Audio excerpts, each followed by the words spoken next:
Assalamualaikum warahmatullahi wabarakatuh. Apa kabar sobat sekalian? Jumpa lagi di channel Ramadan ini. Kali ini kita akan membahas berita hangat dan masih hangat diperbincangkan, yaitu tentang soal bagi-bagi amplop yang dilakukan oleh politisi PDIP, yaitu Said Abdullah ya, dan sudah viral dibagikan pada saat di masjid. Nah, ini juga mengandung pertanyaan, kemana Bawaslu yang selama ini selalu melakukan pengawasan terhadap pemilu ya. Jadi ingat, PDIP itu sudah menjadi peserta pemilu ya. Kalau politisi memang belum, tapi PDIP belum ya. Nah, kita tunggu apakah ada sanksi terkait dengan bagi-bagi amplop yang termasuk juga money politik yang harus disemprit oleh Bawaslu. Ini sesuai yang dilansir oleh glora.co.id.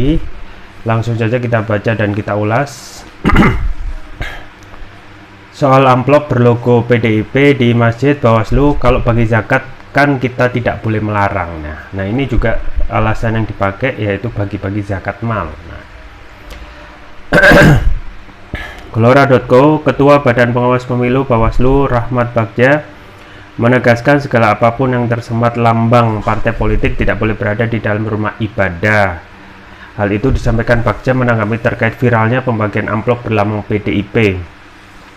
Diduga Ketua DPC PDI Perjuangan Sumeneb yang juga Bupati Sumeneb Ahmad Fauzi dan PLT Ketua DPD PDIP Jawa Timur MH Said Abdullah memberikan amplop berisi uang kepada jamaah di dalam masjid di Sumeneb, Madura.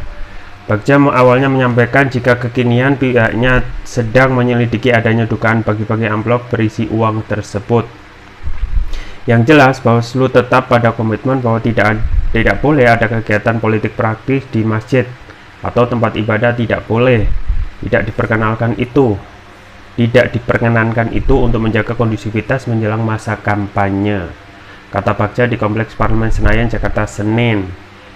Ia menegaskan segala sesuatu tersemat lambang partai politik di dalamnya tidak diperkenankan berada di rumah ibadah atau tempat-tempat ibadah. Tapi yang kemudian menandakan lambang partai di dalam tempat ibadah tidak diperkenankan tuturnya. Lebih lanjut soal dalih Said Abdullah jika amplop tersebut diberikan atas dasar zakat, Bagja mengatakan pihaknya tidak melarang orang untuk berzakat. Nah, ini perlu kita kritisi ya nanti. Hanya saja kalau zakat yang diberikan tersebut harus diperbaiki, misalnya jangan sampai menggunakan lambang partai politik di dalam amplopnya. Kalau bagi zakat kan kita tidak boleh kemudian melarang. Mungkin diperbaiki ke depan, kalau bagi zakat jangan pakai lambang partai, tuturnya. Adapun Bawaslu, kata dia, masih akan melihat dulu jenis pelanggaran apa yang terhadap dugaan pemberian amplop berisi uang tersebut. Nah, ini kan jelas money politik gitu ya. Menurutnya, dugaan pemberian amplop tersebut akan masuk dalam dugaan pelanggaran administratif, bukan politik uang. Pelanggaran administratif kan masuk administrasi ini. Kita bukan politik uangnya, karena politik uang di masa kampanye pungkasnya. Ya, itu ya sobat sekalian terkait dengan video viral pembagian amplop berlogo PDIP dan juga ada logo politisi di situ. Yang ini juga kita pertanyakan fungsi yang kalau kita to be fair ya, jujur ya, jelas pelanggaran. Karena KPU sudah menetapkan partai politik ya beberapa waktu yang lalu dengan nomor urutnya, artinya yang sudah mendaftar sebagai partai peserta pemilu ya sudah didaftarkan, termasuk juga PDI Perjuangan. Dan harusnya dalam hal ini Bawaslu selaku pengawas pemilu ya harus sudah bisa menerapkan aturan-aturan yang lebih ketat terhadap partai yang sudah mendaftar ya, daripada dan ini sudah jadwal ya, sudah jelas bahwasanya partai itu sudah mendaftar terikat dengan aturan tahapan pemilu yang di situ masa kampanye 45 hari. Sampai kita ketahui video yang viral itu ada amplop berlogo partai gitu ya, dan juga ada politisi ya, gambar politisi di dalamnya. Nah, ini tentu saja akan menimbulkan pertanyaan publik terkait sikap profesionalisme dari Bawaslu, ya. Di satu sisi ya sering kita disampaikan ke media tentang isu pelanggaran ya para politisi ya, peserta pemilu, yaitu misalnya baca pres ya. Nah, baca pres itu belum didaftarkan gitu ya, tetapi untuk partai sudah ya. Jadi beberapa waktu lalu ketika Anies Baswedan melakukan safari politik ya, itu ada yang namanya pelaporan dari civil society terkait dugaan curi start kampanye. Nah, ini aneh gitu ya. Nah, di satu sisi ya kita dapatkan hari ini ya video viral politisi PDIP membagikan amplop di masjid. Nah, yang menjadi pertanyaan mana yang lebih jelas gitu ya persoalannya, dan mana yang masih tanda tanya gitu ya. Yang jelas terutama yang jelas ya yang sudah mendaftar itu siapa ya. Jadi kalau kita benar-benar jujur, yang sudah didaftarkan dalam peserta pemilu ya partai gitu ya, sedangkan politisi itu belum ya. Jadi meskipun nanti misalnya ya Said Abdullah ini amplopnya ada gambar politisi, maka memang itu tidak melanggar. Tetapi ingat bahwasanya di situ juga ada logo partai, yaitu PDIP. Artinya yang melanggar juga partai, karena partai sudah mendaftar dan harusnya bisa diberikan sanksi ya, yang sifatnya tegas gitu ya. Apalagi kalau kita melihat ya bagi-bagi uang ya, ini jelas money politik gitu ya, money politik, karena tidak mungkin ya para politisi menyebar deploy money itu tanpa imbal jasa ya. Nah, bolehlah kalau mencari-cari alasan misalnya untuk sebagai bagian ataupun kebiasaan untuk zakat mal ya, dan dahulu juga pernah dilakukan dalam waktu yang lama. Nah, kalau ini dijadikan alasan ya bisa saja semua yang melanggar itu mencari alasan pembenaran, tetapi ini jelas ya menyalahi aturan gitu ya. Kalaupun ingin zakat mal ya, zakat misalnya, ya harusnya tidak menyampaikan atau menyematkan logo partai kan gitu, karena partai sudah masuk ya sebagai daftar peserta pemilu. Ini akan menjadi pertanyaan ya, kenapa di satu sisi ya bersikap tegas padahal itu belum jelas, yaitu Anies Baswedan yang terus-menerus dipersoalkan tidak hanya civil society tetapi Bawaslu gitu ya, terkait misalnya safari politik, padahal belum ada peserta pemilu ya untuk baca pres.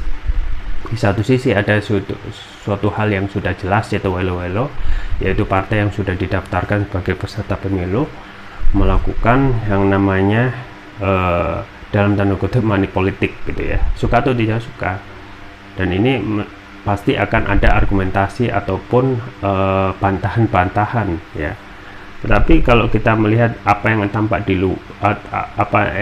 di permukaan ya hal pembagian uang gitu, mau kita katakan apa gitu ya. Nah, itu akan berbeda tentu saja kalau ya amplop itu ya nggak usah dikasih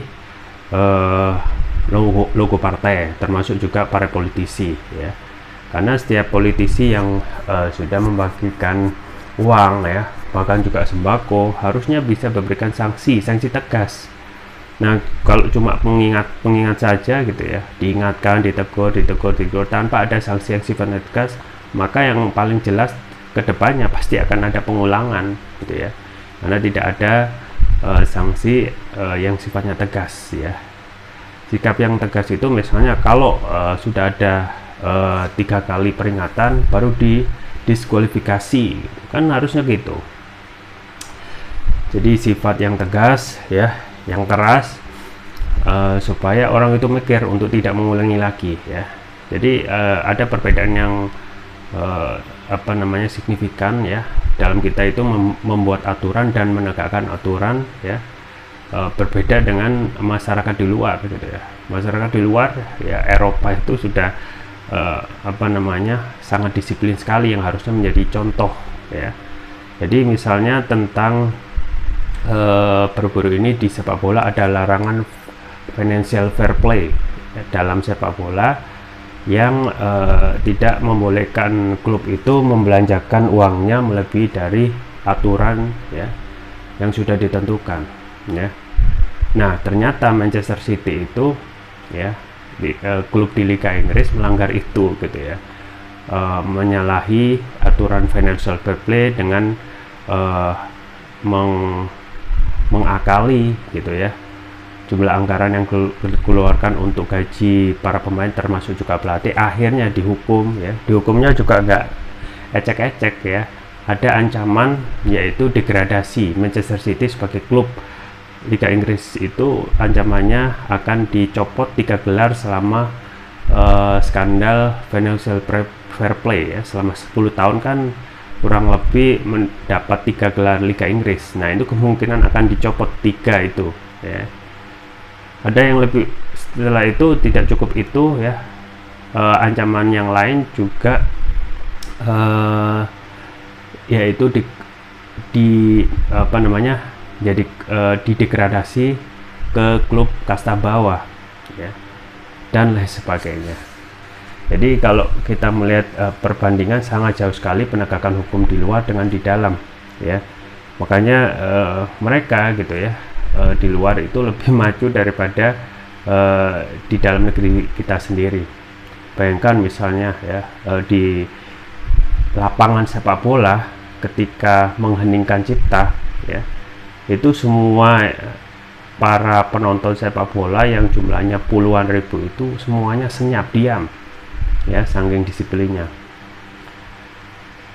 Bayangkan apa bisa dilakukan di sini gitu ya, yang tingkat disiplinnya itu kurang ya, kemudian juga kesadaran untuk mentaati aturan itu sangatlah rendah, dan ini akan menjadi presiden buruk dan pasti akan menjadi bulan-bulanan bagi Bawaslu termasuk juga KPU sebagai penyelenggara pemilu yang tidak menegakkan aturan secara disiplin ya, kemudian menegakkan ya sanksi dengan tegas ya.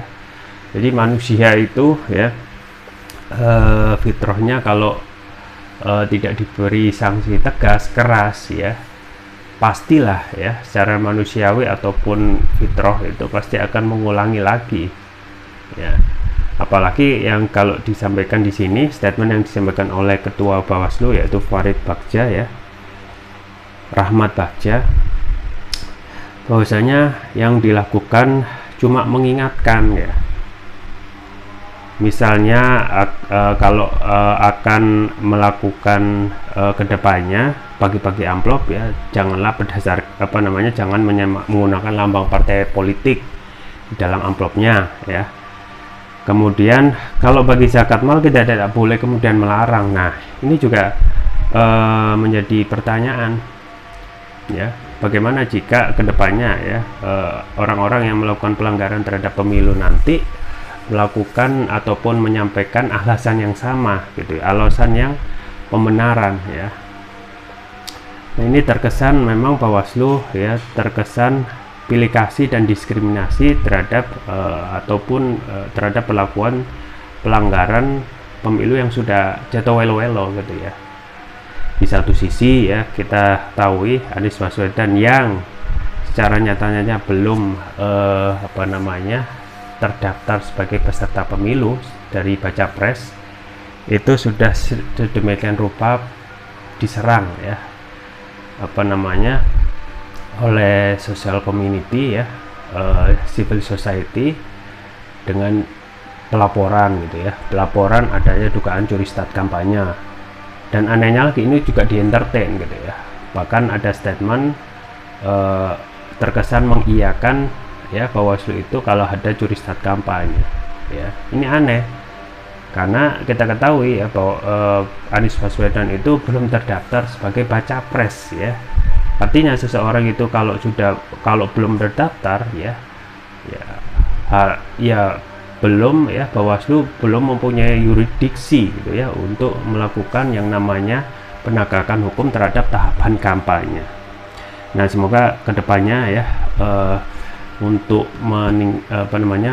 menumbuhkan kepercayaan publik terhadap Bawaslu ya haruslah benar-benar fair dan adil. Satu sisi ditindak tegas, satu sisi ya kok tidak gitu ya. Maka ini dikhawatirkan akan muncul ketidakpercayaan publik ya terhadap penyelenggara pemilu, yaitu Bawaslu. Ya, kita tunggu saja ke depan tentang kiprah Bawaslu sebagai pengawas pemilu yang kita harapkan bisa menegakkan aturan ya seadil-adilnya dan setegas-tegasnya. Itu saja yang bisa saya sampaikan, semoga bermanfaat. Jangan lupa like, share, dan subscribe. Sampai jumpa lagi. Wassalamualaikum warahmatullahi wabarakatuh.